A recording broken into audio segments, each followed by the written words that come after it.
I'm at Triveni Kala Sangam. As you can see, Sridharani is exhibiting the works of Madhav Das, and he's from Assam, and it's Manuskriti. And Art Heritage is over there, and that's Art Pilgrim, and Triveni, the smaller gallery. So let's go inside.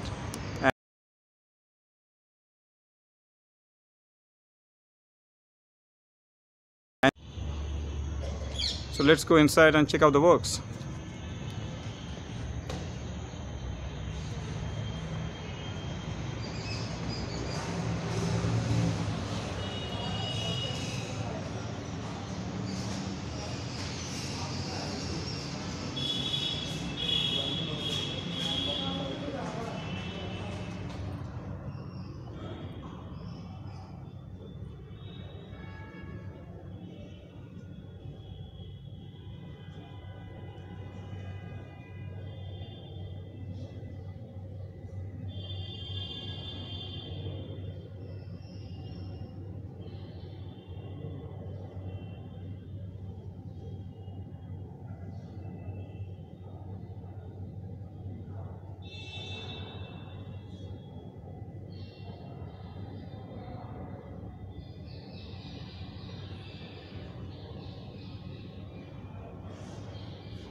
या हाय माधव, कैसे हैं?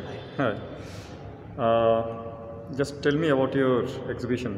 पहले तो इसका title बताइए और बताइए कि ये कब से कब तक है और कहाँ चल रहा है। We all know that it's happening in Delhi and आपके मुंह से सुनेंगे तो ज़्यादा अच्छा रहेगा। बिल्कुल बिल्कुल।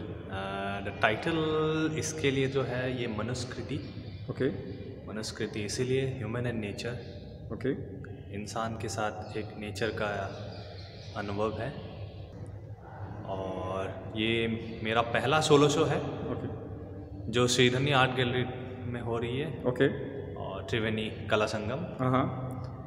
और मुझे बहुत ही अच्छा, मतलब I am like pleased that I am having a first solo show. This is your first solo show and कब से कब तक है the duration? Duration is from 1st to 1st November okay to 12th November 2021।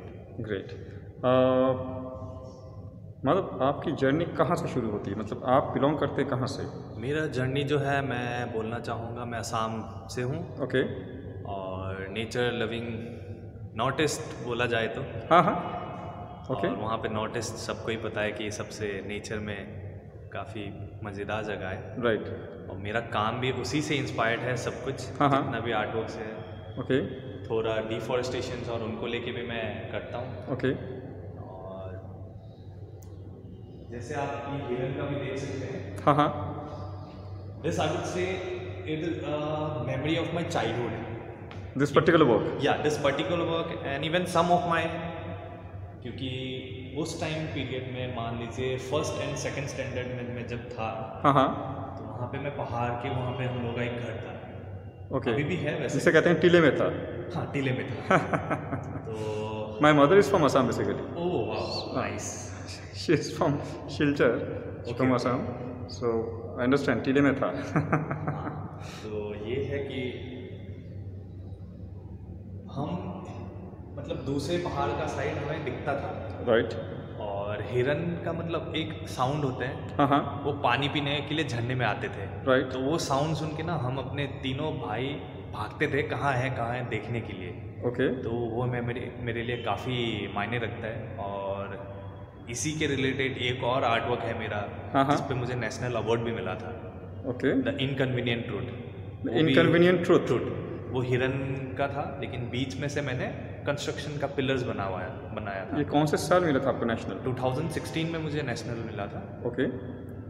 और तब से लेके अभी तक मेरा वही प्रोसीडियर नेचर्स के साथ ही है। सो उस वक्त जब आपने काम किया था नेशनल के लिए, क्या वो कुछ सब्जेक्ट्स अलग थे? अभी जो एग्जिबिट कर रहे हैं कुछ अलग है या these are all same? वही सेम है। नेचर एंड हार्मनी के ऊपर ही था। So you are having a consistent journey. My journey is constant in work. Okay. और उसी को मैं आगे तक भी बढ़ाऊंगा। बस फॉर्म्स वगैरह थोड़ा बहुत चेंजेस होंगे। ओके। सो चलते रहते हैं, देखते हैं कुछ और भी काम आपके। दिस पर्टिकुलर वर्क, ये भी एक मेरा फीलिंग्स है। हाँ हाँ। और उन दो कामों के साथ रिलेट करता है। ओके। जैसे फ्लावर्स का मैंने कुछ पेटल्स रखा है। हाँ हाँ हाँ। Can be a harmony. Okay. ये है कि थोड़ा बहुत बाहर आना चाहते थे। ओके। कुछ नेचर्स के लिए, मतलब ताकि कुछ हो आगे, बैलेंस हो। क्योंकि मैं ज़्यादातर देखता हूँ कंस्ट्रक्शंस और यही सब है। And you have used mainly male figures. या मेल And figures बोला where जाए तो ये सारा मेरा ही खुद का वो है। it's a personification of your own self, right? You as a metaphor. Yeah. अब अपने आप को एक मेटाफर की तरह मैं यूज अपने कर आप रहे को हैं, यूज़ कर रहा हूँ। right? So it's a reflection of your own soul in your work. हाँ? क्योंकि अगर मैं ही अपना सोल को अगर रिप्रेजेंट नहीं कर पाऊंगा तो वो मेरे लिए आर्ट वर्क मतलब ऐसा हो जाएगा, मैं अपना पूरा सोल नहीं दे पा रहा हूँ उस काम में। Right. क्योंकि मेरा ही फीलिंग्स है वो, और मैं उस चीज़ को महसूस करता हूँ। Right. इसीलिए वो काम मैंने किया है। True. कभी घर से आपको प्रॉब्लम हुआ कि नहीं आपको आर्टिस्ट नहीं बनना है, कुछ और करना है, and you are comfortable with that, और घर पे हमेशा? तो मुझे टोटली सपोर्ट है। अच्छा। एक्चुअली बहुत ज़्यादा ही, वो अभी भी सपोर्ट करते हैं, काफ़ी फ्रेंड मतलब सपोर्टिव है। ओके। हेल्पफुल भी है। ओके। और मेरे आर्ट वर्क्स को पसंद भी करते हैं। ओके। और उनके वजह से मैं शायद इधर हूँ अभी, क्योंकि अगर वो लोग नहीं होते तो मैं नहीं होता। नहीं कर पाते। Okay. खासकर मेरे पापा मम्मी मेरे एक्चुअली गुजर गए, तो Okay. उनके मतलब वो चाहते थे कि मैं कुछ इस फील्ड में करके आर्ट फील्ड में ही आर्ट करें। फील्ड में रहूं और करूं कुछ। बहुत अच्छी बात है। और आपने अपनी आर्ट एजुकेशन कहाँ से की थी? मेरा जो जर्नी है आर्ट एजुकेशन में, ग्रेजुएशन में हाँ। बैचलर्स मैंने कॉलेज ऑफ आर्ट से किया न्यू दिल्ली, ओके। और मेरा मास्टर्स भी college of art New Delhi से so BFA in which year? In 2015 Okay. BFA and 2017 masters masters sculpture department. Sculpture department, excellent. अभी जिस तरह के काम आप कर रहे हैं, एक्सपेरिमेंटल वे में काम कर रहे हैं नेचर के साथ, क्या जियोपॉलिटिकल और इंडियन पॉलिटिकल कोई चीज़ें, या फार्मर्स आज प्रोटेस्ट हो रहा है, आज सोसाइटी में जो चेंजेस आ रहे हैं, does it affects your work और it sometimes it affects your thinking also? Like बहुत सारी चीज़ें हो रही हैं हमारे आसपास, और 2014 से बहुत सारी चीज़ें, अलग चीज़ें हुई हैं, कुछ अच्छे और कुछ बुरे। बिल्कुल बिल्कुल। तो इन चीज़ों का कोई प्रभाव आपके काम में पड़ा है किसी तरह से? वैसे तो पूरा तो नहीं, लेकिन कुछ कुछ चीज़ों में मैं कुछ छोटे छोटे एलिमेंट्स तो जोड़ता हूँ, ताकि वो डायरेक्ट मैसेज भी नहीं है, थोड़ा इनडायरेक्ट अगर लोग अच्छे से ध्यान देंगे तो उस पर उनको भी मैसेज मिलेगा। राइट। और मैं भी ज़्यादा पॉलिटिकल उसमें नहीं जाना चाहता हूँ। ट्रू तो ट्रू। काम देख के कुछ कुछ एलिमेंट्स में है मेरा चीज़ें, तो उससे ही पता चल जाएगा एक्चुअली। इससे ही होगा। ग्रेट। स्कल्पचर्स को लेके आप स्कल्पचर के साथ आपने पेंटिंग भी किया हुआ है, जी बिल्कुल। तो you are also comfortable with painting, you are also exhibiting your? I actually really love drawings and paintings. Sculpture मैंने इसीलिए चूज़ किया था क्योंकि मैं मटेरियल के साथ प्ले कर सकता हूँ ज़्यादा। ओके 3 डायमेंशनल है। पेंटिंग का ये मैंने इसीलिए ग्रेजुएशन में नहीं लिया था, ओके। उसकी टेक्निक्स और वो ज़्यादातर मुझे थोड़ा बहुत नॉलेज था, और स्कल्पचर में ये था 3 डायमेंशनल, तो दोनों चीज़ों को मैं तो ड्राइंग का कितना इंपॉर्टेंस है आपके प्रैक्टिस में, आर्ट प्रैक्टिस में? How important is drawing? Drawing is very much, like I would suggest everyone to do lots of drawings. उससे हमें काफ़ी चीज़ें मतलब आगे के लिए सही हो जाते हैं, आपका एनाटॉमी वाइज, और या फिर आप खेल सकते हो अपने कामों के साथ। Excellent. We can play. True, very true. Madhav, exhibition call कुछ देर तक मैं इसको डॉक्यूमेंट करूँगा। आपसे बात कर अच्छा लगा। It's a short talk, but आपके काम ज़्यादा बात कर रहे हैं आपसे ज़्यादा। बिल्कुल। Thank you so much. Thank you.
आज काफी इंटरैक्टिव हो गया।